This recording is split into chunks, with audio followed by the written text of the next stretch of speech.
Alors, dans le Chelek Bet, deuxième volume, Perek Bet, deuxième chapitre, Ot Zain, la lettre 7, Zain. Ve'omnam Ot Prat Echad Ikari Meod Yesh Beze. Il y a encore un détail très fondamental. והנה כי הנה, והוא כי הנה בקיבוץ השלמים שזכרנו שהעליתי לבוא. Donc, lorsque les gens qui sont shalem, les gens qui sont dans un état de shlemut se réuniront, en הכוונה שיהיו כולם במדרגה אחת ובמעלה אחת וישיגו השגה אחת. Je pense que ça, on avait déjà dit la dernière fois, mais je résume pour continuer. Ils n'auront pas tous le même niveau. C'est pas parce qu'on rentre dans le Olam Haba qu'on est automatiquement servi de la même façon. הדבר הוא שהנה שערי החוכמה העליונה, עד היכן יכול להגיע הקצה האחרון, פירוש השיעור היותר פחות שבהידברות בו יתברך, וההנאה בשלמותו, כנגד זה סדרה, שכל מי שמעשיו יגיע לפחות אל השיעור הקטון ההוא, כבר יוכל להימנות בקיבוץ הזה שזכרנו. Ça, on avait déjà expliqué la semaine dernière, c'est qu'Hachem a fait en sorte de pouvoir accueillir, on va dire comme ça, accueillir dans le Olam Haba, une personne qui a fait et qui a investi une mesure minimale. À partir du moment où cet homme a fait une mesure minimale, il pourra rentrer dans le Maba et avoir une petite asaga, une petite compréhension, une petite lien, et donc il va profiter dans ce monde-là. Parce que le Lamaba, je vous rappelle, c'est un monde de gemoul, c'est-à-dire de récompense. Donc on ne peut pas imaginer quelqu'un qui rentre là-bas et puis s'ennuie. Non, il est là-bas et il a un kiff. Alors, le mot kiff est un très mauvais mot, hein, évidemment. On appelle ça le ta'anoug ha'amiti, dit le Ramchal dans un autre endroit, la délectation authentique.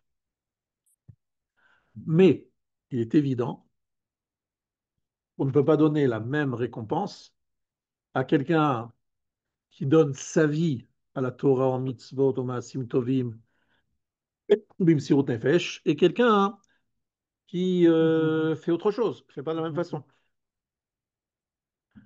Mais Hachem a fait en sorte que même celui qui a fait quelque chose que Dieu seul est capable de mesurer comme étant la mesure minimale, à ce moment-là, il a la possibilité de rentrer dans l'Olam Haba. Et une fois qu'il est rentré dans l'Olam Haba, il profite. Parce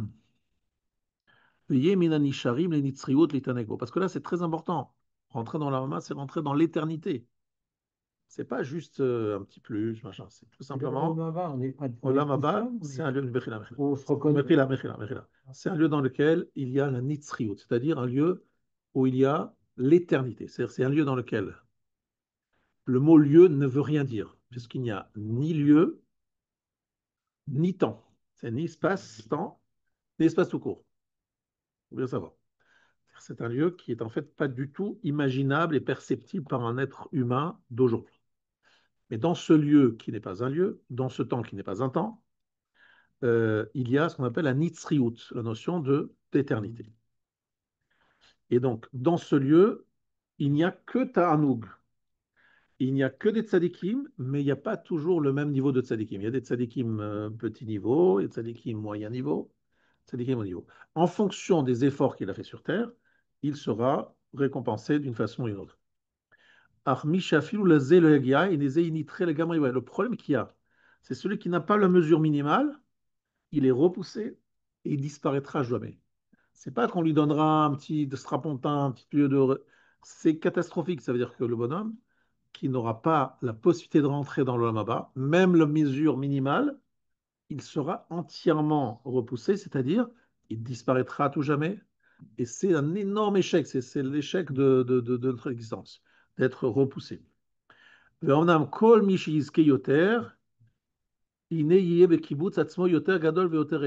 Tout celui qui aura plus de mérite pourra rentrer dans le kibbutz, à soi dans cette réunion, à un niveau plus élevé, plus grand. Ben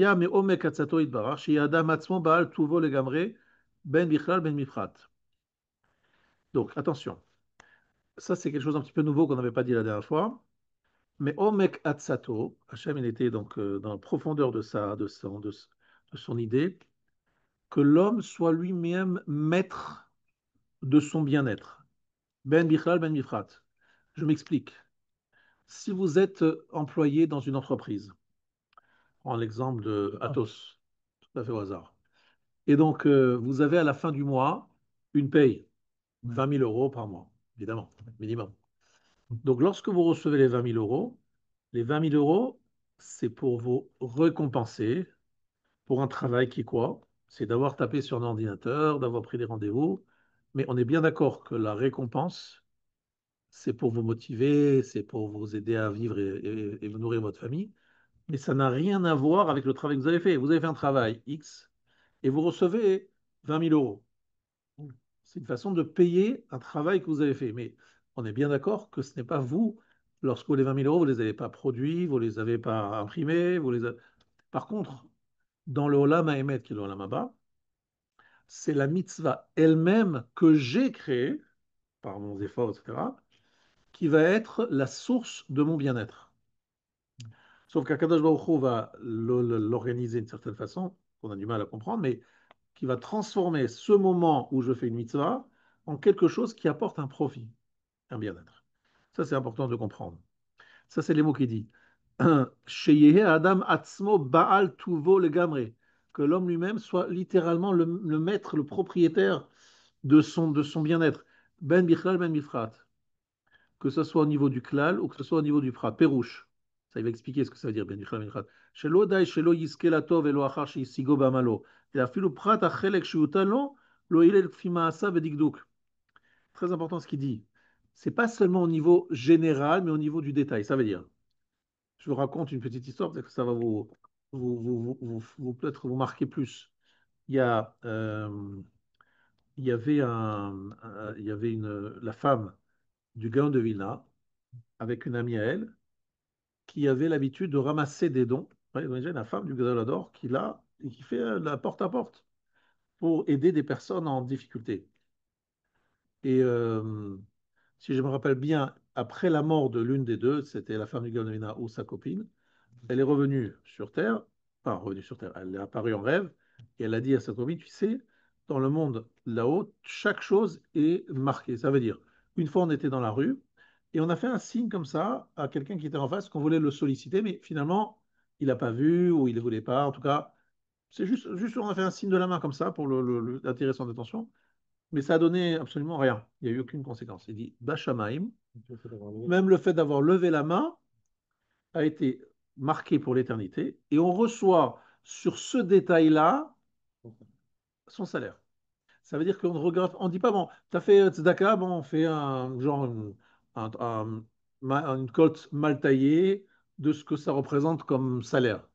C'est chaque détail est payé d'une façon précise, que ce soit dans la mitzvah, dans la vera malheureusement aussi. D'accord? Mais dans la mitzvah, on est payé sur chaque détail de l'acte. En clair, j'ai fait mon schéma en faisant très attention à chaque mot. J'avais la kavana dans mon schéma, c'est pas la même chose que je n'avais pas la kavana. On paye exactement. Pourquoi? Parce que c'est l'acte lui-même qui se transforme en quelque chose de profitable et d'un bien-être dans le Olam Haba. Donc ce qu'on a fait se transforme en quelque chose. Mais ce qu'on a fait, on a fait. Mais ce qu'on n'a pas fait, on n'a pas fait. On ne peut pas obtenir des ristournes, par exemple, en ce moment, c'est quoi? C'est les soldes. Il y a des soldes, on fait une affaire, on vous donne. Ah, vous étiez bien généralement, donc non, non, ça n'existe pas ça. C'est bédouillac, c'est bédikdouk, ce que tu as fait, tu reçois. Et j'ai donné une image aussi que vous devez savoir, cette image peut-être vous aider à comprendre. Imaginez-vous, vous avez commandé une villa au bord de la mer en Côte d'Azur. Et comment vous avez fait? Vous avez fait un deal avec un architecte qui est responsable de la construction de votre villa. Chaque fin de mois, vous lui faites un virement. Mais vous sortez ça de votre esprit. Vous envoyez le virement dans son cabinet d'architecte et lui, il est chargé de s'occuper de créer votre. Il dit, moi, je veux rien entendre parler, c'est vous qui gérez. Une fois que la villa sera prête, vous m'appelez et je vais visiter, etc. Évidemment, vous avez d'abord donné tous les. Une fois que vous arrivez là-bas, après un certain nombre d'années déjà, l'architecte vous appelle, il dit venez voir. Donc venez voir la villa. magnifique, extraordinaire, cette villa, chaque détail, les robinets sont en or, la salle de bain, c'est avec du marbre de haut niveau, etc. Écoutez-moi, ce que j'ai fait, moi, j'ai pris évidemment mon salaire, en tant qu'architecte, etc., mais en fonction du cahier de charge, des virements que vous m'avez donnés, je vous avais exactement ce que vous avez payé. Vous avez payé, vous avez reçu. Après 120 ans, on trouve exactement ce qu'on a viré, quoi. On a fait un effort, on a viré quelque chose, on ne voit pas le résultat du tout, sauf que là-bas, c'est mieux que ça. Là, c'est un virement d'argent et ça se transforme en villa. Et là, c'est mamache l'acte lui-même qui se transforme en quelque chose de jouissif. C'est très difficile à imaginer parce qu'on n'a pas vraiment d'image sur Terre de ce genre de choses. Mais là-bas, Bachamaïm, c'est sûr, c'est écrit dans le plus au Svarim, c'est pas la version du Ramchal. Srar mitzvah, mitzvah. Les gens, il y a plusieurs lectures dans ce Srar mitzvah, mitzvah. Mais une des lectures, c'est le salaire de la mitzvah, c'est la mitzvah elle-même. La mitzvah elle-même. Il y a plusieurs lectures, hein, d'autres explications.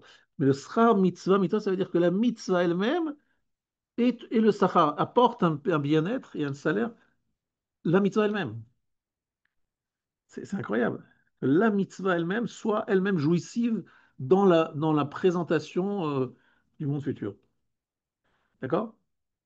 Alors, des fois, pour essayer de vous aider un peu plus à comprendre, c'est ça ma particularité, j'essaie de trouver des images, par plus, pas que ce soit reste trop théorique. Vous avez par exemple quelqu'un à qui on montre un film, le film de sa vie.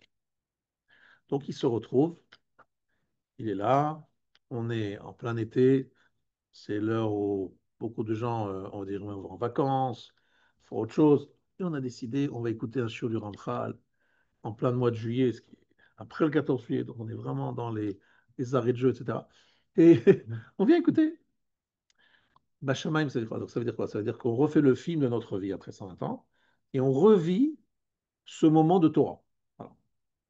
On revit ce moment de Torah. Ce moment de Torah qui ici est vécu d'une certaine façon, dans le Olam HaEmet, il est vécu comme un moment de je suis content, je suis fier de moi, je suis là, j'étudie, je me force. Il y avait un match de foot, il y avait un plan restaurant, il y avait un machin, et je suis venu et je suis là et j'écoute, et c'est pas toujours facile à comprendre. Je suis là, c'est jouissif ce moment-là. Malheureusement, dans le film, il va aussi y avoir des moments où j'ai fait une bêtise. Et là, je vais revoir, dire, oh là là, quelle bêtise, pourquoi je suis comme ça en train de traîner, de ne pas étudier, de ne pas faire des mitzvot, pourquoi je batlane, pourquoi... Ça aussi, ça va être le cas. Mais c'est comme si vous revoyez un film et qu'une partie du film, qui est celle des bonnes mitzvot, parce qu'on aura effacé déjà dans l'Olam Haba toutes les avérotes, donc la partie du film qui nous fera plaisir, qui sera négative, aura disparu. Donc il n'y aura que les parties positives. Donc on les revoir, dire ah, je suis fier de moi, c'est moi. Vous avez compris, c'est un peu trivial parce que c'est pas exactement ça, mais pour vous montrer et vous trouver des images pour vous bien vous comprendre, la mitzvah se transforme en quelque chose d'extrêmement jouissif. Bien. ונמצא שלא יהיה אדם ממדרגה, זולת מה שבחר ושם הוא עצמו את עצמו בה. L'homme ne sera pas dans un niveau uniquement de ce qu'il a choisi et où il s'est placé. וכבר יימצאו בקיבוץ ההוא עליונים ותחתונים. Dans cette réunion-là, nous trouvons des gens qui sont en haut et des gens qui sont en bas. Gedolim Muktanim, des grands et des petits. Avaloye le Gova Ma'alat Adam et Shifuta, le Godla le Katnuta, Siba Acheret, Elahu Atzmo. Mais le niveau de l'homme, ou bien son côté plutôt très bas, sa grandeur ou sa petitesse, n'aura d'autres raisons d'être que lui-même. Ça veut dire, il n'aura des réclamations à faire à personne. Les gens comprendront à la fin qu'ils ne peuvent pas dire c'est la faute de celui-ci, c'est la faute de celui-là, des réclamations disant ouais, c'est je râle parce que c'est à cause. L'homme comprendra que tout ce qu'il a fait ou pas fait, c'est uniquement lui le responsable. Il ne pourra que s'en prendre à lui-même de ne pas avoir fait plus et mieux. Voilà. Ou bien il sera très fier de ce qu'il a fait parce qu'il l'a fait par lui-même. Ça veut dire que c'est pas quelque chose, c'est quelque chose dans lequel il va sentir le plaisir de ce qu'il a fait. J'ai agi, j'ai fait des efforts et voilà le résultat. Seul problème qu'il y a, c'est qu'il faut être patient en se disant mais non, mais ça sera dans le Maba, voilà, voilà, c'est quand, voilà, tout de suite, là, maintenant, qu'est-ce que j'ai maintenant tout de suite là? Il vaut peut-être mieux vers un film que de faire une page de Gemara. Un film, c'est des fois plus sympathique et plus entraînant qu'une page de Gemara où il y a des drachotes et des machins. Oui, c'est sûr. Mais dans l'Olam Haémet, la page de Gemara qui est difficile, qui demande des efforts, elle se transforme en quelque chose d'extrêmement jouissif et le film, rien du tout. Une perte de temps. Donc ça, en fait, ça, j'essaie de vous trouver des images, mais ce qu'il dit ici, c'est fondamental. En fait, nous sommes dans un chapitre qui parle du Sahar dans l'homme bas, le salaire et la punition. Donc c'est important de bien comprendre comment ça se passe. Veni al pi ha-shoresh hazeh. Alors, encore une fois, c'est mieux de travailler Hachem dans un but complètement lishma, totalement désintéressé. J'ai reçu de mes maîtres, et c'est pas seulement de mes maîtres, ils ont pris de leurs maîtres eux-mêmes. C'est que finalement, aujourd'hui, il vaut mieux travailler chez l'Olishma, qui mitor chez l'Olishma, Balishma. C'est-à-dire, si par exemple, vous avez une seule motivation, c'est parce que vous pensez, et vous l'aurez, Bezrat Hashem, un récompense dans le monde futur, parce qu'on travaille déjà pour ça. Déjà pour ça, c'est pas mal. C'est vrai que le niveau plus élevé, c'est de ne pas penser au salaire, mais de se dire, je fais ça à l'Ishma. Et on raconte tous, on connaît tous l'histoire du Gaon de Vilna, que j'ai déjà cité ici. Lorsqu'on lui a vendu une fois un Etrog, très difficile à obtenir dans les pays de l'Est à l'époque. Il n'y avait pas d'avion, de livraison des Trogim. Vous imaginez pas des Trogim en Lituanie, c'est compliqué, hein. Et on lui a dit, quelqu'un lui a dit, écoutez, je vous le vends, mais je ne veux pas d'argent, je veux juste tout le salaire du Olam Haba pour cette mitzvah, elle me reviendra à moi. Et le Gaon, il a dit, ah là là, mais quelle bonne affaire je fais. Bonne affaire, tu n'auras aucun salaire. Je vais faire une mitzvah totalement lishma, c'est-à-dire de façon totalement désintéressée. Je sais que je n'aurai pas de récompense là-dessus. Mais je montre à Hachem que je fais des mitzvot pas par calcul, pas pour moi-même, mais pour le servir à lui. Donc c'est une grande mérite de pouvoir faire une mitzvah sans le salaire. Mais je ne pense pas que nous soyons au niveau du Gaon de Vina. Je ne pense pas. Je pense pas. Et donc Alva, ici seulement, on fait les mitzvot avec une intention, entre guillemets, intéressée de chez l'Olishma, qui est celui de revoir, d'arriver au Lamaba et d'avoir un juif. En deux mots, c'est pas interdit, c'est ça que je veux dire. C'est pas interdit d'avoir cet intérêt, mais c'est un niveau supérieur de dépasser ce calcul. והנה על פי השורש הזה תימצא עוד הבחנה גדולה בדין המעשים לשפוט אותם שראוי שתגיע תולדותם לתת עילוי לאדם בקיבוץ השם שזכרנו, בשיעור העילוי שייתנו. Alors,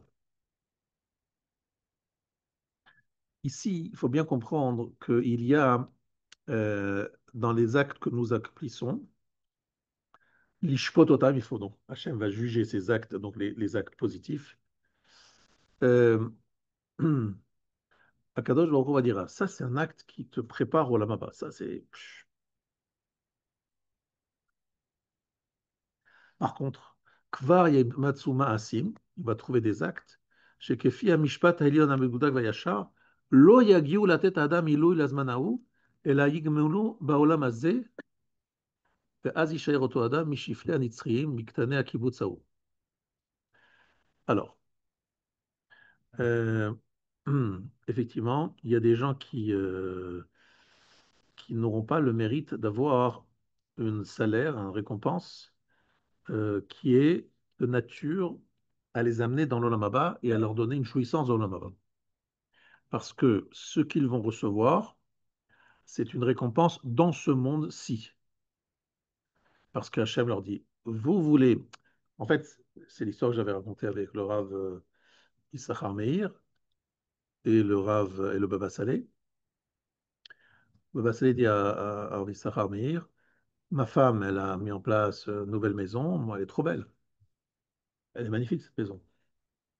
Je pense que mon salaire dans le monde futur va être réduit parce que je vais consommer dans ce monde des plaisirs matériels.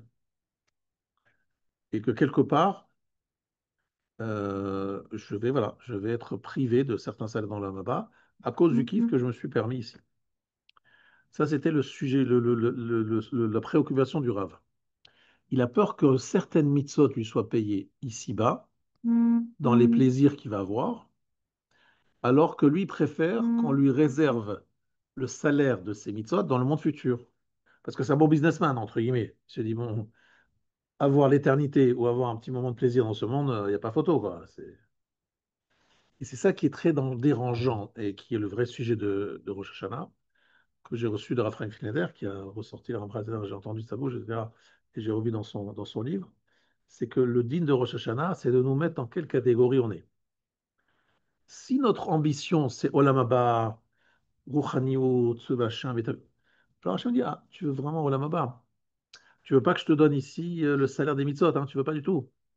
Tu veux que je te garde tout pour le Olam Haba. D'accord, mais ne te plains pas après si ce monde-ci, il n'est pas si agréable. Tu as des historiques, des épreuves, tu as pas tellement de kiff, et tu vois à côté de toi le monsieur qui est beaucoup moins spirituel que toi, et ce qui fait, c'est que là, ne sois pas étonné. C'est un choix que toi, tu as décidé de faire. Moi, ce que je fais de bien, je veux l'investir, etc. On va donner une image pour que vous puissiez mieux comprendre. J'ai mon patron qui me propose aujourd'hui, écoutez, monsieur, vous avez très bien travaillé cette année, on veut vraiment, vraiment vous récompenser.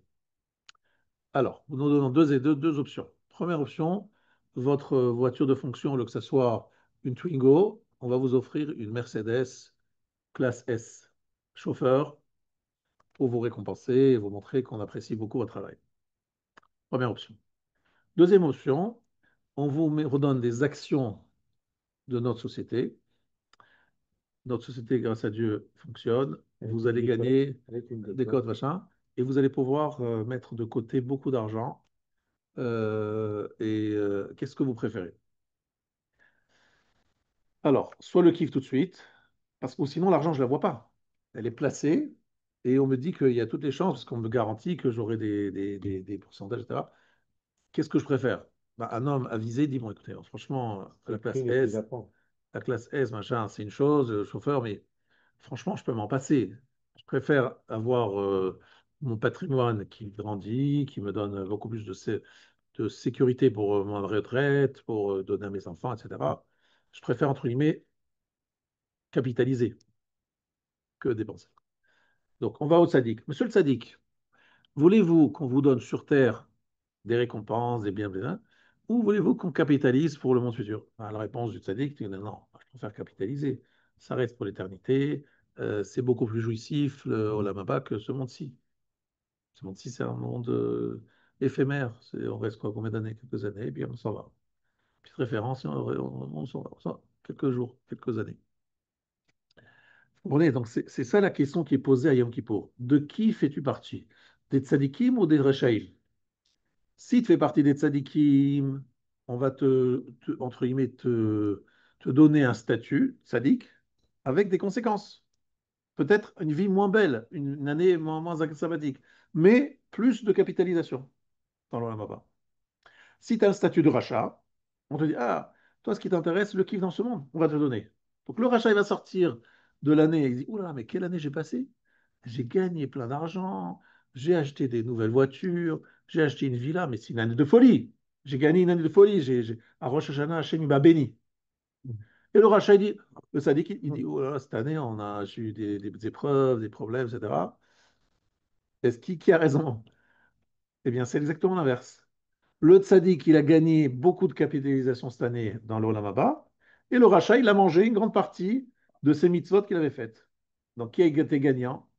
Dans ce monde-ci, a priori, c'est le rachat. Mais dans le monde futur, c'est le tzaddik.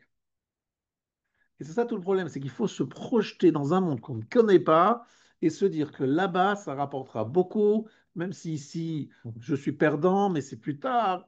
C'est pas facile de faire ça. Ça demande d'aïmouna. Beaucoup, beaucoup de foi et de croyance. Et de patience, de dire, bon, c'est pas, je ne suis pas venu ici pour ici, je suis venu pour le monde futur. Ça demande beaucoup d'efforts. Je comprends, c'est pas facile. Et c'est ça l'enjeu ici. Il y a des gens chez Mekablim, Sraram, Baolamazé, venez, Evadim, Laolamaba. Mais ils arriveront là-bas, on dit, écoutez, monsieur, vous avez tout mangé. Il n'y a plus rien. C'est un peu ce que dit La Fontaine. Avant l'hiver, vous savez, la fable La Fontaine. Entre qui? La fourmi et la cigale. Voilà. La fourmi, elle met de côté, elle met de côté, elle met de côté, et la cigale, elle consomme tout de suite. Elle dit, la cigale, vous faites des grandes concerts pendant l'été, vous kiffez, machin. Et la fourmi, elle est toujours en train de bosser, bosser, bosser, mettre sur le côté. Lorsque l'hiver arriva, la fourmi, elle avait tout ce qu'il fallait dans son garde-manger, et la cigale, elle est morte de Non, faim. elle a frappé à la porte Elle frappe à la de. porte de la fourmi Ouais. pour recevoir, elle va recevoir un petit peu de truc. D'accord. Mais ici, mais c'est exactement ça. Arrivé devant la porte du Olam Abba, c'est-à-dire à la fin des 6000 ans, il va y avoir les tzadikim qui sont très bien placés et les Rachem qui diront, s'il vous plaît, donnez-nous un petit peu de mitzvot. On va dire, mais je ne peux pas vous les donner, je voudrais vous donner, mais on peut pas partager. Je ne peux pas vous les offrir, c'est pas possible. Oui, mais moi je veux rentrer dans l'Olam Abba. Ah, monsieur, tu ne peux pas avoir deux mondes. Est-ce que tu peux avoir deux mondes, Olam Hazé, Olam Abba? Est-ce qu'il y a des gens qui ont eu deux mondes? Oui, il y en a eu. Rabbi Yehuda Nassi, celui qui a écrit la Mishnah par exemple, il avait une table magnifique de tous les mets les plus chers. Et qu'est-ce qu'il a dit le jour de sa mort? Il a levé les 10 doigts au ciel, il a dit, je témoigne, ces 10 doigts peuvent témoigner que je n'ai pas profité un petit chouïa de ce monde. Non, Rabbi Yehuda, qu'est-ce qu'on va profiter? T'avais la richesse. Oui, mais je ne me suis pas kiffé, c'était pas mon truc, c'est pas ça qui m'intéressait. Je mangeais de façon parcimonieuse, j'offrais à mes invités le meilleur, mais moi, je ne profitais pas de ce monde. Mais pourquoi, Rabbi Yehuda, t'as les moyens, t'as trouvé. Non, moi, je préfère garder pour le Olam Haba. Une croix pour la soif. C'est-à-dire, il faut être capable de se dire, je vais prendre. Alors, moi, j'ai vu Rav Steinman de près, c'est exactement ce qu'il faisait, lui. Il faisait exactement ça. Il était dans l'ascétisme un petit peu, pour essayer de tout mettre le maximum pour le Ramadan. Est-ce que nous sommes obligés de faire ça? Personne n'est obligé. C'est simplement dire, si tu manges cachère, tu n'es pas glouton, kedoshim tio, il y a quand même une certaine mesure à avoir respectée, il n'y a aucun problème. On ne va pas te le reprocher. Et par contre, ne sois pas étonné que le Rav Shaiman, il va être à des kilomètres de toi et tu ne pourras même pas le voir tellement il se rapproche du Hachem et dans le Lamaba, il sera un kiff absolu. Et toi, tu seras sur un strapontin en train de dire, bon, je suis rentré dans le Lamaba. Très bien. Tu me dis, ouais, c'est pas grave. Comme si la Tisha, il dit. Les gens, ils disent, vous savez, moi, je suis Anav. C'est pas grave. Si je suis dans l'Olam Haba, même sur un strapontin, ça me suffit. Ce même personnage, dans ce monde-ci, il va être assis au Mizrach, il veut recevoir le meilleur, etc. Tout d'un coup, lorsqu'on lui parle du Olam Haba, il dit, moi, je me suffirai de peu, même si j'ai un petit strapontin derrière, ça me suffit. Malheureusement, c'est pas vrai. Dans le Olam Haemet, il y a toujours aussi un peu de kina, mais pas de la jalousie dans le sens négatif d'ici. Ce sentiment de se dire, c'est dommage. J'aurais dû vraiment écouter ce que disait le Rav Gay au nom du Ramchal et me dire stop, ça suffit de tous ces kiffs, ces machins. Étudions la Torah, faisons les mitzvot, faisons les milut chassadim. C'est tellement plus intéressant et plus, on va dire, ça rapporte tellement plus gros que les quelques plaisirs, les gaz que je me prends ici, petite amande ici, un petit buisson. Ça change, c'est un ding. Vous allez tenir maintenant. D'accord. Parce qu'il donne des forces, oui. Je dis, c'est pour pouvoir étudier. Pour pouvoir. Il est dans une famille de rachat, il n'a aucune chance d'arrêt. Non, On pas du l'a tout. pas. C'est Celui quelqu'un. qui vit dans un monde de Hatsidi, lui, c'est bon. Alors voilà, il faut que tu saches quelque chose, ça je connais bien, Ben parce que oui, moi j'ai connu des gens qui ont vécu dans ce ben milieu. oui. Sache qu'Hachem il met des nisayot, des épreuves à chacun. Quelqu'un qui est né dans une famille très loin de la Torah, Ben, il a des épreuves importantes, effectivement. Mais celui qui vit aussi dans une famille de Torah, il a d'autres épreuves. Laquelle? C'est que lui il se dit, bon, vu que mon père c'est le Rachar par exemple, d'abord elle est tellement haute, il essaye, il sent qu'il n'a pas envie, quoi. Il se dit, mais mon père, il arrive à faire ça, mon grand-père, il arrive à faire ça. oui, moi, Moi, c'est dur pour moi. Pourquoi? Parce que c'est pas parce qu'on est le fils d'eux que naturellement on a envie. Hachem il donne le libre arbitre à chacun. non, mais lui, il n'aura pas d'excuse, parce que lui, il est au courant quand même. Alors, Parce vous avez raison, que lui, il saura en plus, et en plus, vous avez bien raison de rajouter, qu'en plus, on lui dira, mais t'as vu la vérité, t'as vu, en fait, tu avais un exemple. Et donc, tu devais faire beaucoup plus. Quelqu'un qui n'était pas dedans, qui n'a pas vécu, il ne pouvait pas savoir. Mais toi, tu avais tous les cartes en main. Qu'est-ce que tu fais là? Et effectivement. Maintenant, après, Hachem Pas comme trouve ça. qu'il y aura peut-être des circonstances atténuantes, Pas comme ça. mais c'est vrai. Non, non, mais il a raison. Non, Que oui, c'est pas quelqu'un comme qui ça. était dans la Torah, qui a vu le Hémet et qui n'a pas adhéré, c'est pas du tout la même chose que quelqu'un qui ben oui. débarque, qui n'a jamais vu. C'est un Très bien. aveugle, vous Monsieur parlez à un Rabin, aveugle. monsieur Rabin, quand Ouais. le gars, c'est une star, Marcel Cerdan, le fils, c'est un ronquignol. Vous le remarquer, tous les très grands, ils ont fait des filles qui sont des imbéciles. D'abord, c'est pas vrai Ah, de dire si. tous les trucs. Hein. Le Rav Soloveitchik, qui s'appelle le Beth Alevi, il Ben, a eu un fils qui s'appelle le Rav Chaim Soloveitchik. Rav Chaim Soloveitchik a un fils qui s'appelle J'appelle grand dans Le la Rav, Torah, faut le pas Rav de Brisk, après qui a eu aussi lui-même des enfants. Il y a des endroits où les enfants sont la fierté de leur père. Bah oui. Le Stapler, un jour, il a dit à Rav Ozil, Rav Ozil l'a invité à être Sandak. Il a dit, je te conseille de prendre mon fils. Moi, je peux pas, je suis fatigué, je peux pas. Mon fils, il est plus grand que moi. Mon fils est plus grand que moi. Alors, est-ce qu'il disait ça par humilité, machin? En tout cas, son fils, Raphaël Kanievski, on a tous entendu parler de lui, c'est quelqu'un d'exceptionnel. Lui-même, il a des fils, de certains que je connais, hein, et certains ont étudié avec moi à l'Yeshiva. Moi, j'étais assis pas loin d'eux, et j'étais mort de jalousie. Pourquoi? Les gars, pendant des heures, sans bouger, sans s'arrêter, voilà, je les vois étudier sans arrêt. Et moi, je n'ai pas autant envie que. Mais c'est pas naturel, c'est pas quelque chose qui est évident. J'ai parlé à d'autres enfants qui n'avaient pas le même niveau. Ça veut dire qu'en fait, il faut bien comprendre. C'est qu'en fait, Akadosh Baruch Hu met à chacun des nationnotes. Mais c'est vrai que l'exigence d'un Raphaël Kanievski qui a vu son père et son oncle et son grand-père et son grand-père tous dans la Torah, on ne lui demande pas la même chose que quelqu'un qui débarque, c'est sûr. Et les épreuves qu'il a sont des épreuves qui ne sont pas simples. Et on le juge différemment. On attend de lui différentes choses. C'est évident. On est tous d'accord là-dessus.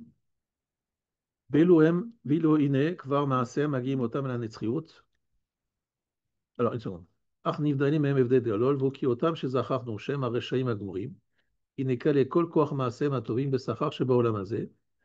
Les Rechaim Gmurim, donc les méchants, les mécréants parfaits, donc ceux qui sont totalement méchants.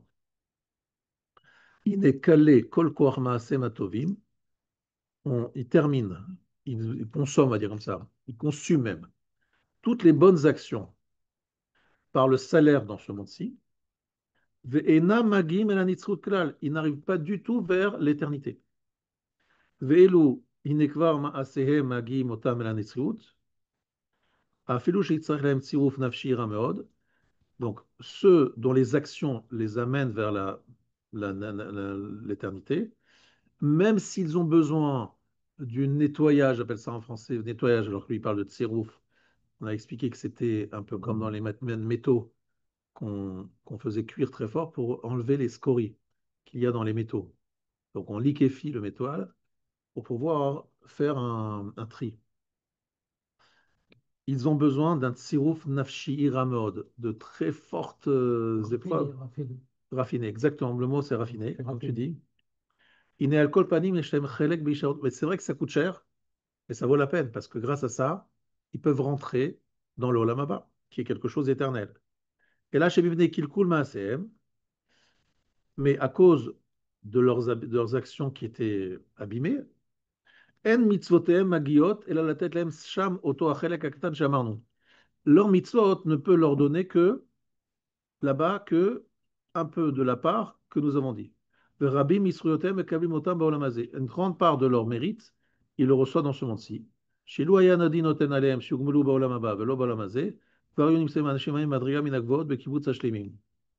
Parce que si la loi était la suivante, c'est qu'ils soient récompensés dans le monde futur, ils auraient fait partie d'un groupe de personnes dont ils sont finalement ne méritent pas de faire partie.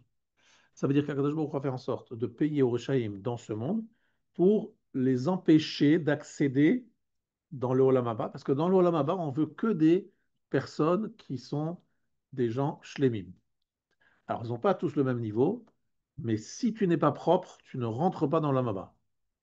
Et pour éviter que ces gens-là ne rentrent pas dans le Olam Haba, et d'un autre côté, pour payer tout le salaire de ce qu'ils ont fait dans ce monde-ci, il faut trouver un système pour payer. Prenons un exemple très simple, le fameux Rashi que j'ai bien cité dans Sanhedrin, dans lequel il raconte qu'un jour, il y a eu deux enterrements dans la même ville, et il y a eu une erreur.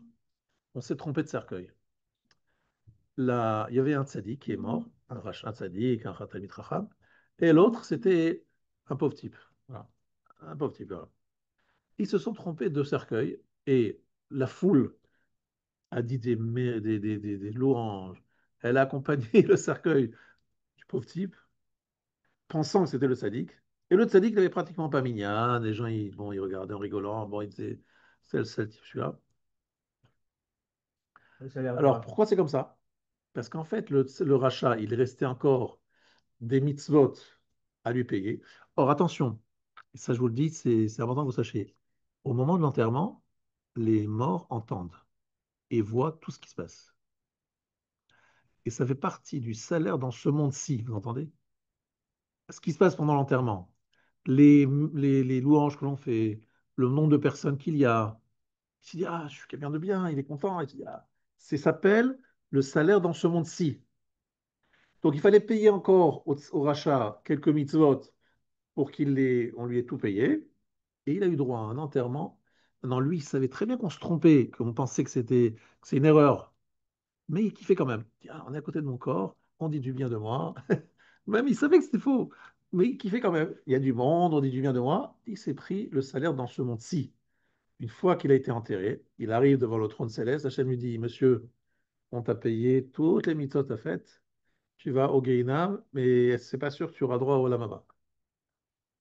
Alors que l'autre sadique, il avait fait une avéra, il se l'est payé parce que personne n'était là à son enterrement, les gens ont dit du mal, ou en tout cas ils n'ont rien dit sur lui, donc il avait un enterrement catastrophique, mais au moins, il est arrivé. Moi je connais une histoire qui s'est passée il n'y a pas longtemps, il y a quelques années, où un monsieur m'a dit, je ne comprends pas ce qui s'est passé avec mon père, on l'a enterré un jour à Jérusalem, il y avait une neige, la neige incroyable, beaucoup de neige, c'est assez rare quand même de tomber ce jour-là. À l'enterrement, c'était vraiment, même, je sais pas s'il y avait Minyan, tu vois, tellement c'était impossible d'accéder, quoi. Vraiment, le pauvre, mon père, il n'a pas eu de chance. Il y a des gens qui ont été enterrés pendant le Covid, de façon très, très discrète, alors que c'est des gens extraordinaires, qui méritaient du monde et des beaux chemins, etc. Personne. C'est quoi? C'est le calcul d'Hachem qui calcule pour que chacun ait ce qu'il a et qu'il soit payé dans ce monde-ci. Je répète, ça s'appelle ce monde-ci tant qu'on n'est pas après l'enterrement. Une fois que l'enterrement est fait, c'est-à-dire qu'il y a déjà une couche de terre qui couvre le corps, là, ça s'appelle enterrer, même si on n'a pas fini de mettre la terre, ça s'appelle le truc et commence la veloute. Vous avez compris? C'est ça le dit. Une fois qu'on a couvert le corps de terre ou d'une planche, ça s'appelle Kuvura, et là, Neshama elle monte, et là, c'est le moment le pire de toute notre vie, pour être très franchement, très franc, c'est le rendez-vous que nous avons en ce moment. Toute notre vie, on se prépare à ce moment, à ce rendez-vous. On nous pose 6 questions déjà. Est-ce que tu as été honnête dans les affaires? Est-ce que tu as fixé des temps d'études? Etc., etc. Il y a plein de questions gênantes. Et on ne peut pas raconter des mensonges. Parce qu'Hachem dit, ah, tu me réponds ça? Alors je vais te montrer quelque chose. Voilà, passez-moi le film là. On a enregistré, il y a des microfilms. On va montrer ce que tu as fait et comment tu t'es contredit et comment tu as fait ça et tu n'as pas fait ça. C'est un moment difficile. C'est le plus difficile moment de l'histoire de notre vie. Lorsqu'on nous met face à nos errances et nos manquements. Ça, c'est le grand rendez-vous de notre vie. Notre vie, je dis bien, parce que c'est juste après la mort, après l'enterrement. On devient le Kissé Kavod et là, on nous rend des comptes. Bien, passons sur un sujet, on va dire, un peu angoissant. Mais la raison pour laquelle les gens ont peur pourquoi est-ce qu'on a peur dans un cimetière? Vous voyez, vous passer la nuit dans un cimetière, ça fait peur, non? Pourtant, il y a des personnes de si inoffensifs que des morts. Des hommes, je trouve qu'on peut avoir peur, mais des morts. Et pourtant, on sent une peur comme ça, à côté d'un cadavre, on n'est pas à l'aise, être seul, voyez-vous, passer une nuit à côté d'un cadavre et faire les télim, ça fait peur. Des fois, ça bouge un peu. Vous dites, on a peur de quoi? Au contraire, aie peur des êtres vivants. Un être mort, qu'est-ce qu'il va te faire? Il est mort. Il va se relever tout d'un coup. C'est ça ta peur. C'est qu'au fond de nous, sans le savoir, on perçoit le din, la rigueur divine, qu'Hachem juge cet homme dès la mort et surtout après la mort et après l'enterrement. Donc cette rigueur d'Hachem sur cette personne, on la sent sans le savoir pourquoi, et on ressent une angoisse. Bien. Alors, il faut qu'on paye absolument tout sur table. Je suis dans la lettre tête. Oulam b'chol ma shezacharnu adena. Dans tout ce que nous avons cité jusqu'à maintenant, inyan isurei tzadikim ba'olam hazeh, v'shalvat hareshaim. Voilà, nous avons expliqué pourquoi les justes, les tzadikim, souffrent des fois dans ce monde, et les reshaim, au contraire, ils sont cool, zen, soft. V'chen ha'onashim anafshim. Les punitions liées à la psychologie, l'âme, c'est-à-dire c'est des fois des souffrances physiques comme des maladies, et puis avoir des souffrances morales. Mitzad ma'ashel lachana, ligmul ha'amiti shatilevot, tout ça c'est pour nous préparer à la récompense authentique, la vraie récompense du monde futur. Artovat atzadikim olamazé nimshechet aderech acher, unvara lifni b'siyata deshmaya. Donc il va falloir qu'on nous expliquions pourquoi certains tzadikim, ils sont quand même kiff, ils sont bien. D'après ça, les tzadikim devraient tous souffrir parce qu'on devrait tous leur faire payer leurs fautes dans ce monde-ci. Donc a priori, tous les tzadikim devraient souffrir. Et ce n'est pas le cas. Tous les tzadikim ne souffrent pas. כל זה שביארנו כפי הכותב השני הכללי שזכרנו להכנה, וענייניה כפי הכותב האישי ההולכים מהלך שונה מכל זה, עתה בפרק השני ויעצות. Donc là maintenant, il nous propose que de passer à l'élément très très important qui vient, le chapitre 3. Nous étions dans le chapitre 2, maintenant le chapitre 3. Nous allons parler de la providence divine personnalisée, personnelle. Et là, on va découvrir des différents aspects non dévoilés jusqu'à présent. Donc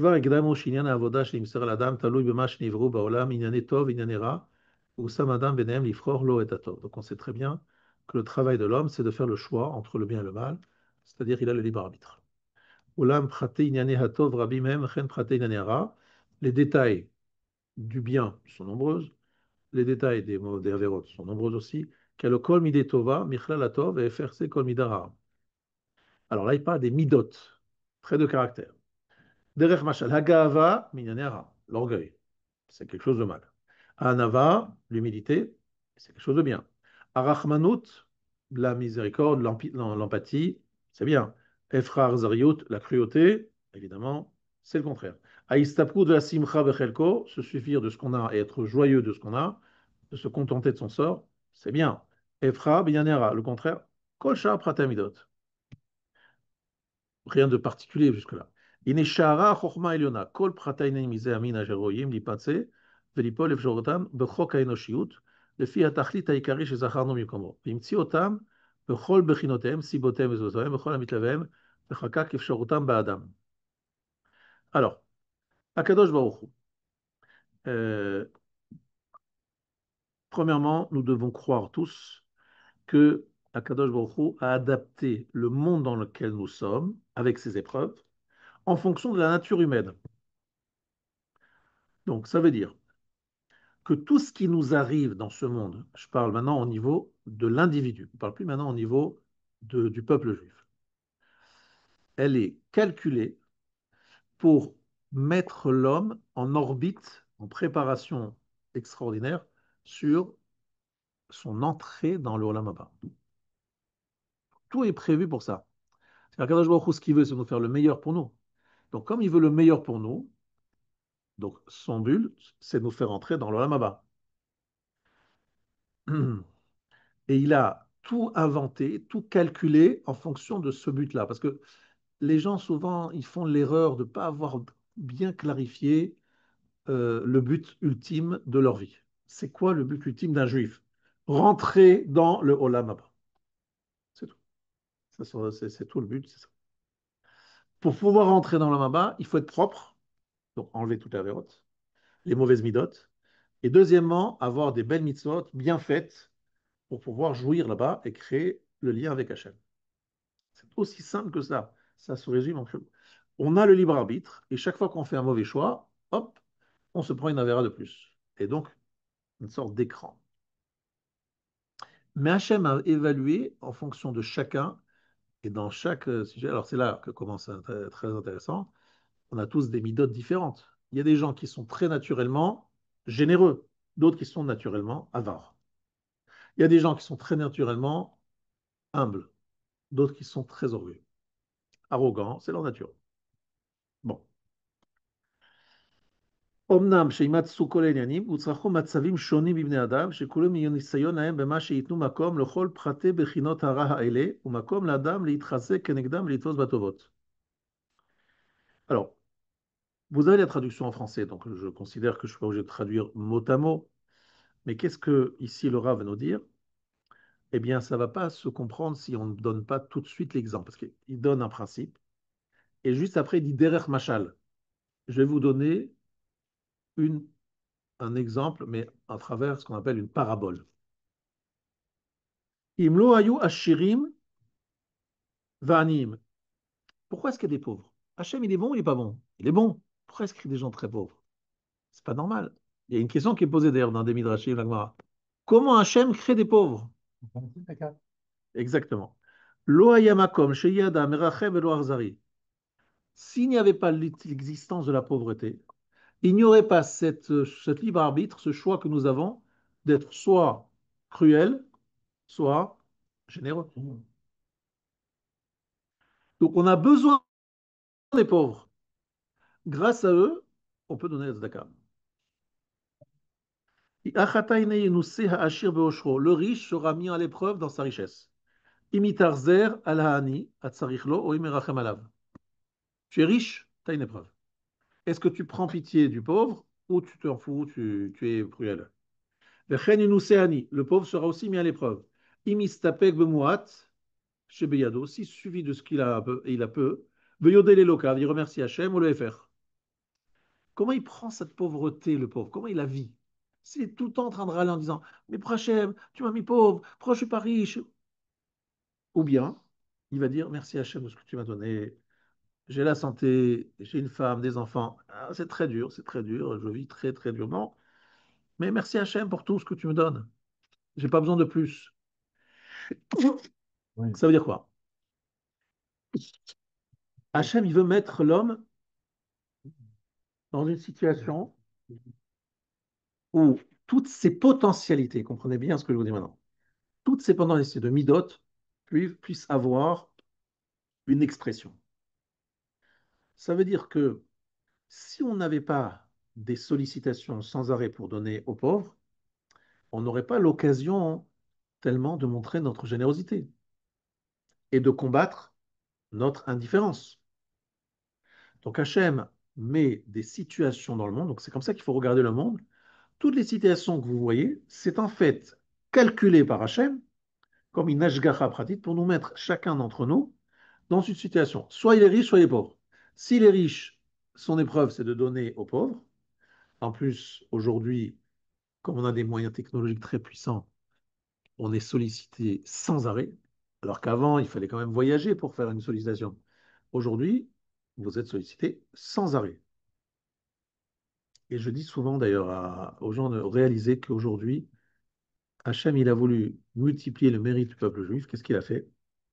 Il a mis en place le système Allodon, où à tout moment, la nuit, du jour, tu peux être dans les toilettes, tu peux être dans ta salle à manger, tu peux faire une mitzvah de tzedaka sans voir le moindre pauvre.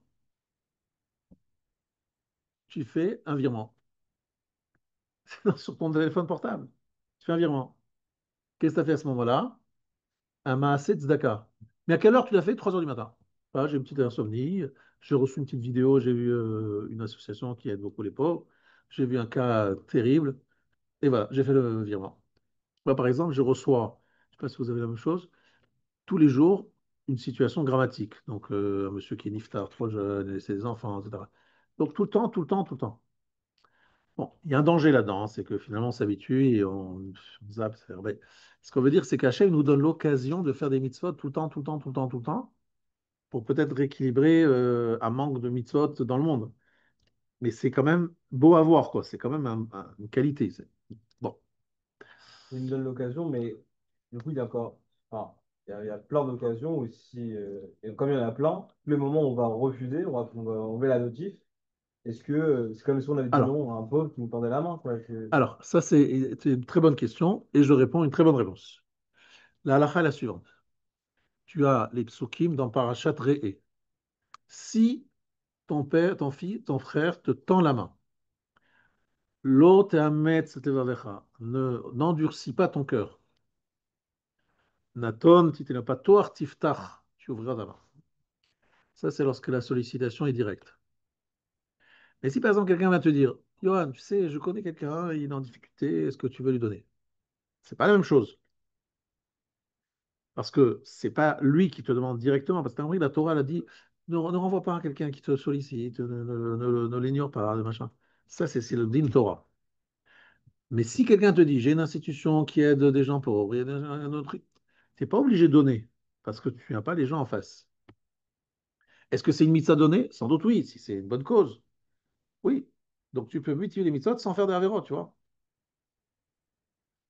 Mais est-ce que par rapport au verset que vous venez de citer dans Ré, Ouais, est-ce que c'est pas aussi l'occasion, si on ne peut pas aider à ce moment-là où on a été sollicité beaucoup de fois dans la journée, ouais. d'avoir un petit pincement au cœur et dire j'aurais aimé pouvoir l'aider parce que c'est un cas tragique, mais je ne peux pas le faire.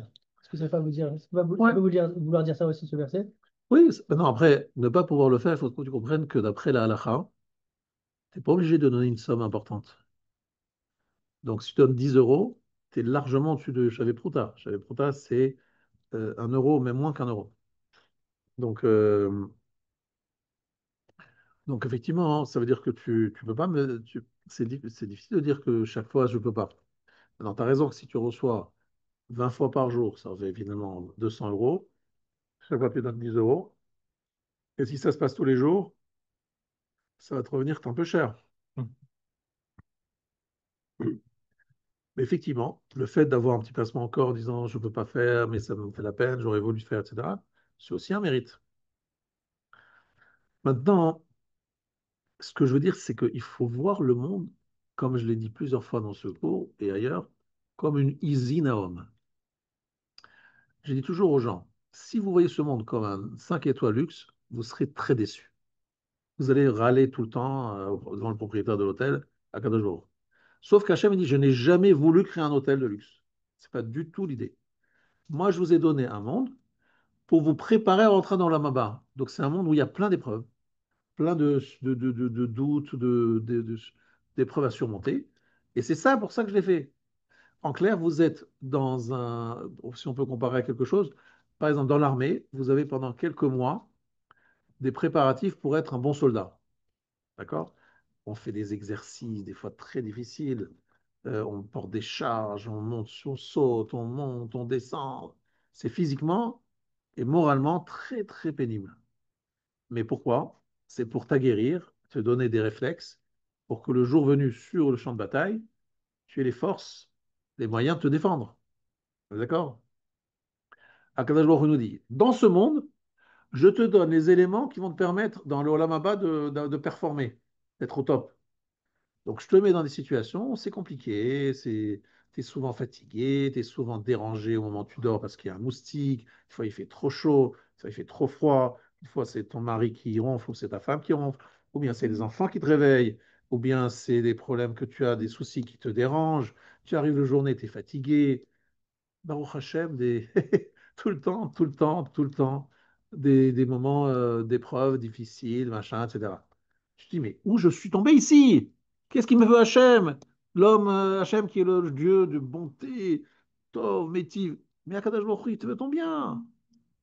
Parce qu'en multipliant des situations où tu as l'occasion, écoutez bien, l'occasion de faire le tikkun sur tes mauvaises midotes, de réparer les mauvaises midotes, ou l'occasion de développer les bonnes midotes, en tout cas d'exercer ton libre arbitre, c'est une chance extraordinaire qu'Hachem te donne. Il te dit, c'est des moyens de rentrer dans la Maba. Ça s'appelle une usine à hommes, c'est-à-dire un lieu où on forme les personnes prêtes à rentrer dans la Maba.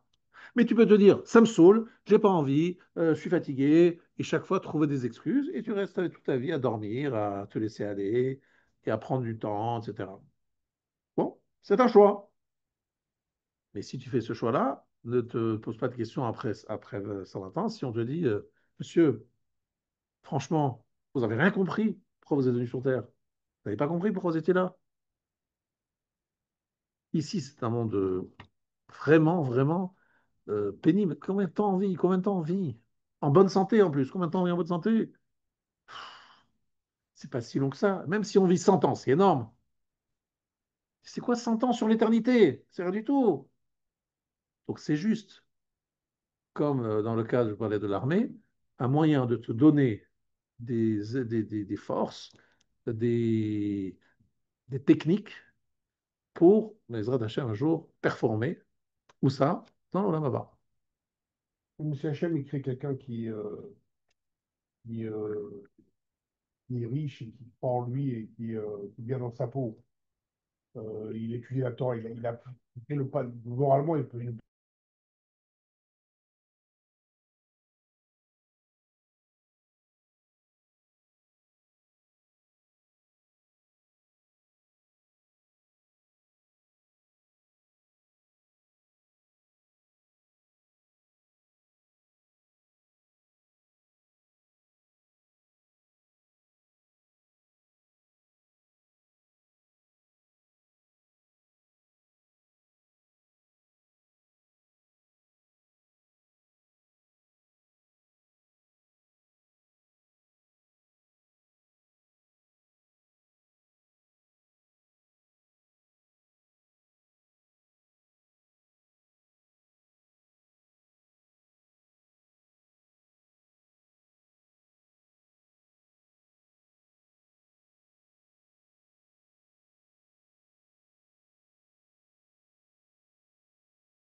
que je viens de faire. Donc, je valorise mon temps, je valorise ma vie.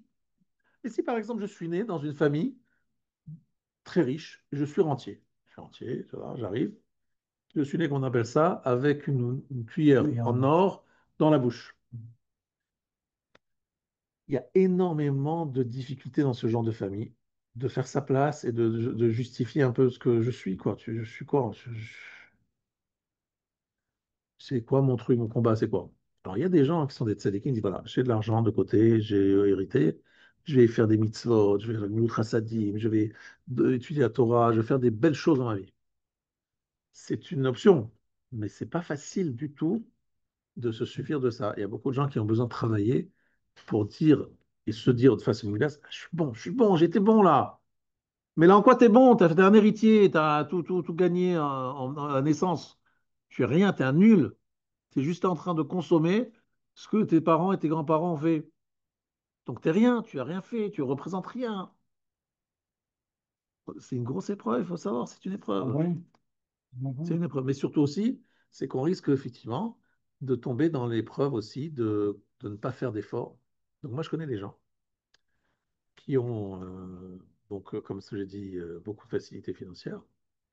Donc ils ont à la maison plein de personnes qui les aident à travailler. Enfin, ils ont plein d'employés qui font tout. Pas mal. Qu'est-ce qui se passe? Les enfants sont mal éduqués. Parce que chaque fois qu'il y a quelque chose qui tombe par terre, surtout, ils ne ramassent rien. Ils ne font rien. Il y a la bonne, il y a le machin, je ne sais qui fait le travail à sa place. Est-ce que tu penses vraiment que ça construit bien un bonhomme lorsqu'il est ultra assisté et qu'il ne fait aucun effort? Non, ça le met dans une grande difficulté. On le voit. Il apprend à ne jamais faire d'efforts. Il apprend à vivre comme ça, paresseux, etc. C'est une grande épreuve. Dans la pauvreté, il y a l'épreuve de l'aïmouna, l'épreuve de demander, etc. Chaque situation met l'homme à l'épreuve. Il faut que tu saches, chaque personne dans ce monde a des épreuves. Avec le nombre d'années qui sont derrière moi, je vois très clairement, toute situation Ah, est liée à une mise à l'épreuve. Il n'y a jamais quelqu'un qui n'est pas mis à l'épreuve. Et s'il n'est pas mis à l'épreuve, c'est un vrai problème. C'est que s'il ne sent pas qu'il est mis à l'épreuve, c'est qu'en fait, il ne faut rien dans ce monde. Il ne fait aucun travail, aucun effort, il n'a aucun mérite parce qu'il est là, il se laisse aller. ouais, mais c'est pas tous, hein. Il y a des fils de riches qui réussissent aussi. Et il y a des fils de riches qui, Ah bah eux, oui, on n'avait pas décident, parlé de ça. par exemple, tu as par exemple Bernard Arnault, qui est l'homme le plus riche, un des plus riches du monde. Lui, il a effectivement reçu déjà de l'argent, mais il a beaucoup développé. Mais encore une fois, il faut bien vous comprendre, que vous compreniez. Lui, c'est un non-juif, il a ses calculs et ses machins. Mais moi, j'ai vu des gens très très riches qui tout le temps, ils sont là avec leur argent en train de faire en sorte que cet argent, il fasse des mitzvot et qu'on aide et qu'on... Je trouve ça magnifique, Il a magnifique, donné hein, magnifique. à Là encore Notre-Dame. quelqu'un, tiens, tiens. Il y a encore quelqu'un qui a dit, ce m'a raconté hier, ou avant-hier, il m'a dit qu'il m'a parlé de quelqu'un qui a une très grande réussite financière. et le type, il étudie la Torah du matin au soir, il fait quelques coups de fil entre deux sdarim. Je trouve ça magnifique, je dis, mais c'est extraordinaire. Celui-là, il pourrait être entraîné G100, je veux 200, G200, G500, et de penser qu'à ça, qu'est-ce qu'il fait? Entre deux sdarim, c'est-à-dire le matin de 9h à 13h, il étudie, l'après-midi de 14h à 19h, mais entre 13h et 14h, il fait quelques coups de fil pour s'occuper de ses affaires. Je dis, mais c'est magnifique, quel, quel sadique c'est qu'une grande épreuve. Il y a des gens que j'ai sollicités, je me rappelle, et qui me donnaient 5000 euros en disant qu'ils ont bonne conscience, alors que ces personnes ont énormément d'argent. Mais j'ai donné 5000 euros, monsieur. Mais monsieur, par rapport à ce que tu gagnes, je ne parle pas maintenant par rapport à moi, mais ce que tu donnes en général à tout le monde, c'est rien, c'est peanuts par rapport à ce que tu gagnes. C'est une grande épreuve qui est là, parce qu'il se dit, bon, j'ai bonne conscience, j'ai fait maths, d'accord. Mais tu pourras en donner beaucoup plus. Et je connais quelqu'un qui donne 75% de ce qu'il gagne. Il gagne tellement qu'avec 25%, il est largement... c'est 75% de ce qu'il gagne. Énorme. C'est magnifique. Trois quarts. Voilà. Trois quarts, il donne. On ne peut pas dépasser le Romesh, hein. Ah voilà, tu posais une bonne question. Et la réponse, c'est qu'on a le droit dans certains...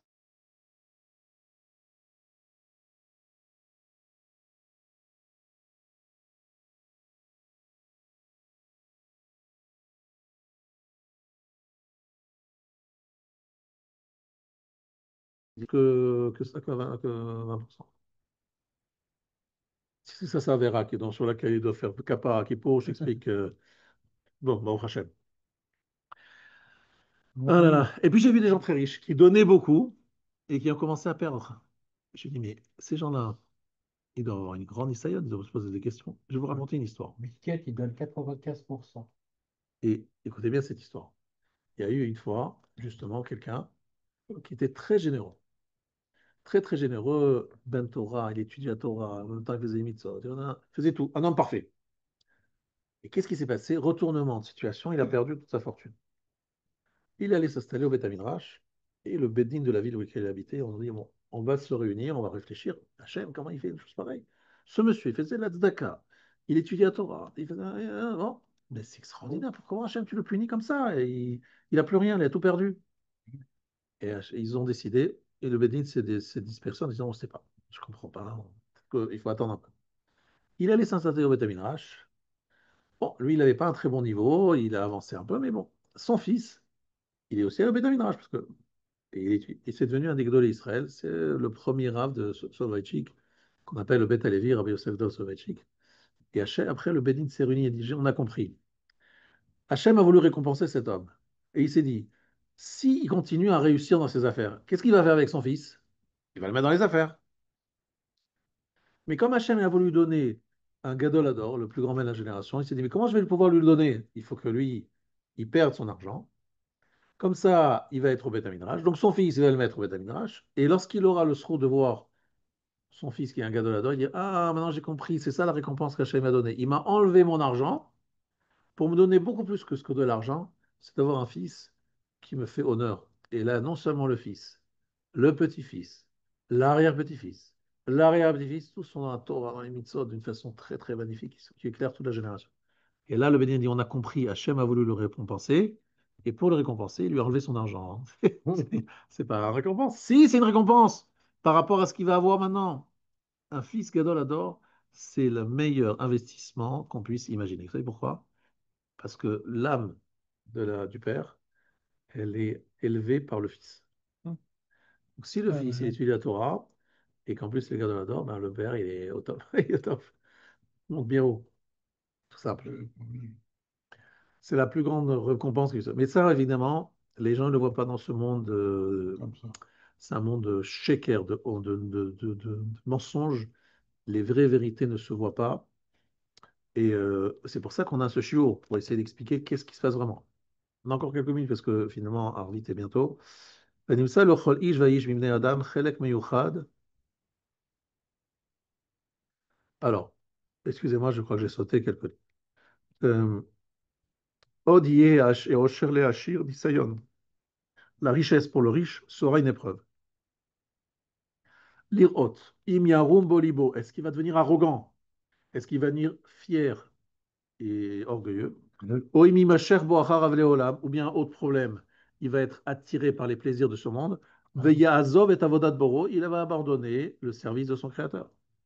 Ve'im im kol oshro yana venirna. Et si malgré toute sa richesse, il reste humble, ou mo'es be'evlei olam, il rejette les plaisirs et les vanités de ce monde, ou bocher batorah vavoda, il choisit la Torah et le service divin, v'chen kol kevoseveze, omnam chilka chorma. Donc Hachem le met à l'épreuve. Ta richesse va t'abîmer, ou ta richesse va au contraire être l'occasion pour toi de surmonter cette épreuve et de marquer que malgré ta richesse, tu es resté un type bien.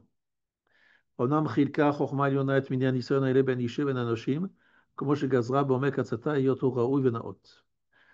Eh bien, Hachem, dans sa grande sagesse supérieure, il a distribué ses épreuves entre les hommes selon sa décret. Alors, je vais vous raconter une histoire aussi pour que vous compreniez de maintenant comment ça fonctionne. Il y a un monsieur qui est venu après 120 ans là-haut, près du trône céleste. Hachem lui dit, mais ça va pas du tout là. Et qu'est-ce qu'il répond? Il dit, écoutez, moi j'étais riche. La richesse, ça m'a fait perdre la tête. Voilà. Tu m'as mis, c'est ta faute, tu m'as mis riche. Je suis devenu orgueilleux, je suis devenu un kiffeur sans limite. J'ai fait plein d'avérotes à cause de ça. C'est ta faute, tu m'as mis riche. Qu'est-ce qu'il fait à Kadosh Baruch Hu? Il dit, d'accord, je te donne une seconde chance. Tu reviens sur terre, pauvre. Il arrive sur terre, il est pauvre, et il râle. Pourquoi Hachem, tu m'as fait pauvre? Il est comme ça sur terre, il n'a pas d'argent. Et tout ce qu'il fait, toutes les affaires qu'il fait, catastrophe. Hachem, mais Hachem lui dit, mais t'as pas compris, c'est toi qui tu râlais que je t'avais fait riche et que c'est pour ça que tu avais raté ta vie. Et maintenant que je te fais pauvre pour répondre à ta demande, tu es de nouveau tu râles en disant, mais pourquoi tu m'as fait pauvre? Rabotaï, sachez que si vous êtes dans une situation dans ce monde, où vous avez l'impression que vous n'êtes pas au top et que vous avez été mal, on va dire, on ne vous a pas fait donner ce qu'il fallait. Certains vont dire, j'ai reçu une femme qui était une méchante femme. L'autre, il va dire, j'ai reçu des beaux-parents supportables. L'autre, il va dire, j'avais un problème de parnassa sans problème. L'autre va dire, tout ce que j'ai essayé, j'ai pas réussi. Chacun dans ses épreuves. Rappelez-vous une chose que je vous ai dite. Qui dit que dans le monde d'avant, dans la Gilgoul d'avant, on n'avait pas eu justement une vie où il n'y avait pas cette épreuve-là, et vous avez craqué, Hachem vous a remis une nouvelle fois ici, dans une autre type d'épreuve, pour que dans cette situation-là, vous surmontez cette épreuve. Donc ne râlez pas, et Hachem, il sait exactement les calculs de chacun, nous avons une vision très limitée des choses. Est-ce que c'est clair, messieurs? Akadosh Baruch Hu, dans sa shgacha pratit, c'est-à-dire dans sa providence, dans chacun d'entre nous, il met l'homme exactement là où il doit être et qu'il arrête de râler en disant mais si j'avais été comme celui-là, et si j'avais ceci, et j'avais cela, et ceci, cela, si j'avais une femme plus gentille, si j'avais une femme plus belle, si j'avais un beau-père plus machin, si j'avais un truc, si j'avais ceci, et j'avais cela, et si j'avais. Mais Rabbi, c'est leur mission. Imagine-toi un type du Mossad, il est à Téhéran. Il dit ah, mais pourquoi je suis à Téhéran qui m'a mis là? Ben, c'est l'État d'Israël qui t'envoie ici. Ah, moi j'aurais voulu plutôt être vendeur au chouk de Mahane Yehuda de fruits et de légumes. Monsieur, tu es en mission là. Arrête de parler comme ça. Tu as des drones à envoyer pour neutraliser la batterie anti-aérienne iranienne. Magnifique. Tu es en mission. Tu n'es pas là comme ça pour. Ah, je suis en mission, c'est vrai, je suis dans une armée, j'ai une mission. Il faut que je remplisse ma mission. Oh. Chacun d'entre nous ici est en mission. Il est dans une armée, il a reçu un ordre, il a au-dessus de lui un général qui lui dit, Monsieur, tu fais ça. Et tu dois réussir là-dedans. Ah, mais c'est fatigant. Ah, pourquoi j'ai pas ceci? Et pourquoi l'autre, il a ceci? Arrête! C'est pas bon. Le type du Mossad, il peut pas être jaloux du F-16. Le monsieur, il est dans son avion là-haut et il survole Téhéran dans son F-16. Et l'autre, il est sur Terre en train de manipuler ses drones. Mais chacun a un rôle. Et tous ensemble, on arrive à gagner la guerre. C'est comme ça que ça s'est passé il n'y a pas longtemps. Eh bien, chacun d'entre nous, nous avons un rôle à jouer, une guerre à mener, mais nous faisons partie d'une grande armée. Et chacun, il a un rôle différent. Alors arrête de dire, mais pourquoi pas celui-là, et pourquoi j'ai pas ceci, et pourquoi j'ai pas ce. Mais arrête, c'est ton rôle maintenant, c'est ta mission cette fois-ci. Et peut-être que dans une autre vie, tu avais un autre rôle plus sympathique peut-être à ton goût, mais que qui n'a pas réussi. Et là maintenant, Hachem te donne une seconde chance. Mais profites-en, tu as une seconde chance. Dis merci. Ah, mais non, mais j'aurais voulu. Mais parce que tu es dans le monde d'Esav. Et chez Esav, ils vivent le monde totalement différent. De quoi ils parlent en ce moment en France? Les retraites. Est-ce qu'on aura 60 ans, 64 ans? Combien on aura de retraite? Combien est-ce qu'on a le droit de subventions, d'aides de l'État? Combien on est aidé?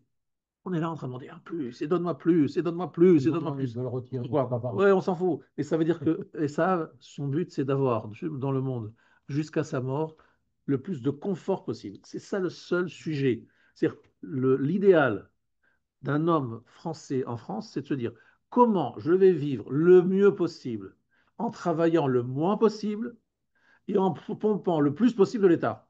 Voilà l'état d'esprit. Ça veut dire, je veux kiffer dans ce monde en faisant le moins d'efforts possible. Voilà, c'est ça le sujet principal de sa vie. Ah, c'est un beau projet de vie, hein, de pouvoir. Ma vie, c'est ça. Comment kiffer en travaillant le moins possible et en gagnant le plus possible et en prenant de l'État le plus possible. Ah, mais bien tout d'un coup, les gens disent, mais il y a des déficits publics, on ne peut pas continuer sans arrêt, à apprendre, à manger, et se dire d'autres payeront. C'est intéressant parce que cette image-là, pour moi, je vois ça un peu comme dans les mitzvot. Quelqu'un se dit, voilà, moi j'ai envie de kiffer. Et on verra plus tard. Mais la chaîne te dit, mais monsieur, ça coûte cher ce monde dans lequel tu es, c'est pas gratuit. Toi, tu penses que tu es là, c'est gratuit. Et tu consommes et tu te dis, bon, c'est pas grave. Et le déficit, c'est-à-dire quoi? Tu vas payer. Mais payer quoi? De quoi vous me parlez? Je ne suis pas demandé de venir dans ce monde. Tu l'as pas demandé et je t'explique. Ceux qui viennent ici, ils doivent payer l'addition. Et c'est quoi payer l'addition? C'est donner du temps pour la Torah, les mitzvot et les maasim tovim. Vous ne voulez pas payer et vous voulez quand même avoir un hôtel 5 étoiles. Comment c'est possible? Donc, Akadosh Baruch Hu nous dit, vous êtes en mission, vous n'avez pas le droit d'avoir. Alors, si par exemple vous êtes en mission par le Mossad, eh bien, le Mossad va vous payer le transport, l'hébergement sur place, un salaire, des facilités, n'est-ce pas? C'est normal. Je suis en mission, on me donne les moyens pour faire ma mission. Eh bien, un juif, il est en mission, Hachem lui donne les moyens pour être en mission. Mais s'il n'est plus en mission et il batte il fait rien et il ne fait plus sa mission, Hachem dit, mais attendez, pourquoi tu veux que je te donne toutes ces facilités? Si de toute manière, tu es un très mauvais soldat, tu fais rien de ce que j'attends de toi. Je t'enlève tout. Alors là, on n'est pas content. Pourquoi tu m'enlèves tout? Ou bien l'inverse. Il paye tout ce que l'homme a fait en mitzvot, comme ça arrivé là-haut, il n'y a plus rien. Voilà, c'est ça la situation sur Terre. J'aimerais que vous en écoutez bien ce que je dis. C'est pas moi, c'est le Hachem, c'est une évidence en fait. Chose très simple que je dis. Mais une chose, c'est de les écouter. C'est une autre chose que d'être capable de surmonter nos faiblesses. Je vous souhaite à tous, Bézard Hachem, une bonne soirée et des bonnes vacances, Bézard. J'ai oublié quelque chose quand même. Alors, t'as oublié quelque Tu l'as chose. tarbi là-bas. J'ai oublié quelque Arrive chose. là dans- Le riche a dans peur 8 de minutes. deux choses, de tomber malade et de perdre son argent. Exactement. Vous êtes d'accord avec moi là-dessus? C'est moi qui l'ai arrêté maintenant. Ouais, c'est bon. Quand par exemple un homme, ou même quelqu'un qui a fait beaucoup de Torah mitzvot dans sa jeunesse et après, par Shalom, il s'éloigne de la Torah, Ouais. comment on peut payer toutes ces mitzvot, cette quantité infinie, grande de mitzvot qu'il a pu faire avant, Ici. il les payer ici? Comment c'est possible? Ouais, parce qu'en fait, Non, non, mais Il a pas payé fait. sur terre, mitzvot. très bonne question, c'est très bon. La valeur de mitzvah C'est là, t'as est Et c'est pour toi. relative, T'as entendu? Réfléchis à ce qu'il fait. relative à la valeur que tu lui donnes dans ce monde, toi. Si les mitzvot pour toi c'est très cher, c'est une haute valeur, de machin, malade et de perdre eh l'argent. bien, la mitzvah, elle est payée à ce niveau-là. Et le rachat, qu'est-ce que c'est? Le rachat, pour lui, ce qui l'intéresse, c'est de vivre, prendre sa glace au bord de la mer et faire son vivre. Ah, que ça qui l'intéresse. Sa mitzvah, pour lui, c'est que des intérêts. Qu'est-ce que ça m'apporte? Il n'y a pas d'ambition métaphysique et spirituelle. Il veut juste se kiffer. Non, je te paye dans la monnaie que tu apprécies. Pour toi, c'est quoi la monnaie? C'est ce monde-ci, ben, je te paye. Par contre, le sadique dit moi, la mitzvah, c'est c'est le passeport pour arriver dans la baba.